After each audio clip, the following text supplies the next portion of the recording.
'Rich dad poor dad' పుస్తక రచయిత Robert Kiyosaki ఒక సంచలనమైన పోస్ట్ చేయడం జరిగింది. అంటే 2026, 2027 మధ్యలో అయితే క్రాష్ రాబోతుంది. అది ఎందుకని ఒకసారి చూస్తే ఆయన ప్రకారం కియోసకి ప్రకారం అమెరికా ఆర్థిక వ్యవస్థ ప్రస్తుతం తీవ్రమైన ఒత్తిడిలో ఉంది. భారీగా పెరిగిన అప్పులు, నిరంతరం డబ్బు ముద్రించడం, వడ్డీ రేట్ల మార్పులు అన్నీ కలిపి కూడా ఒక పెద్ద ఆర్థిక అంటే క్రాష్ అయితే సంక్షోభం రాబోతుందని చెప్పడం జరిగింది. సో, ఆయన చెప్పిన ప్రకారం ఏందంటే ప్రెజెంట్ గోల్డ్, సిల్వర్, బిట్‌కాయిన్ పైనైతే ఎక్కువగా ఫోకస్ చేయండి.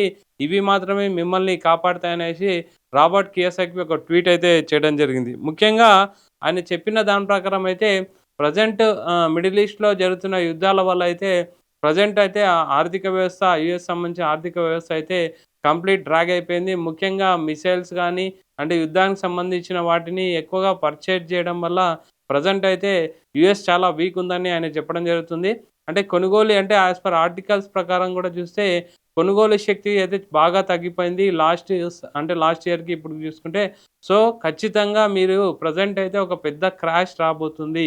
ఈ క్రాష్‌లో మీరు బై చేయడానికి గోల్డ్ గానీ, సిల్వర్ గానీ, బిట్‌కాయిన్ గానీ ఒక పెద్ద అవకాశం. సో, ఇప్పుడు మీరు ఖచ్చితంగా క్రాష్ రాబోతుంది కాబట్టి దానికి సంబంధించిన ఒక లిక్విడిటీ అమౌంట్‌ను రెడీగా పెట్టుకోండి. ఇలాంటి క్రాష్ టైమ్‌ని యూజ్ చేసుకొని మీరు ధనవంతులవ్వాలి అని ఇలాంటి ఇలాంటి టైంలోనే ధనవంతులు అయ్యే అవకాశం ఎక్కువగా ఉంటుంది. సో, మీరు తెలివిగా ఆలోచించి ధనవంతులవుతారా? ఎప్పటిలాగానే అంటే పేదవాళ్ళలాగా ఆలోచించి ప్రెజెంట్ క్రాష్ అవుతుంది గదా! అని భయపడి అంటే ఉన్న ఉన్న ఉన్న స్టాక్స్‌ని గాని, ఉన్న ప్రాపర్టీని గాని అమ్మేస్తారా అనేసి ప్రెజెంట్ రాబర్ట్ కియోసాకి ట్వీట్ చేయడం జరిగింది.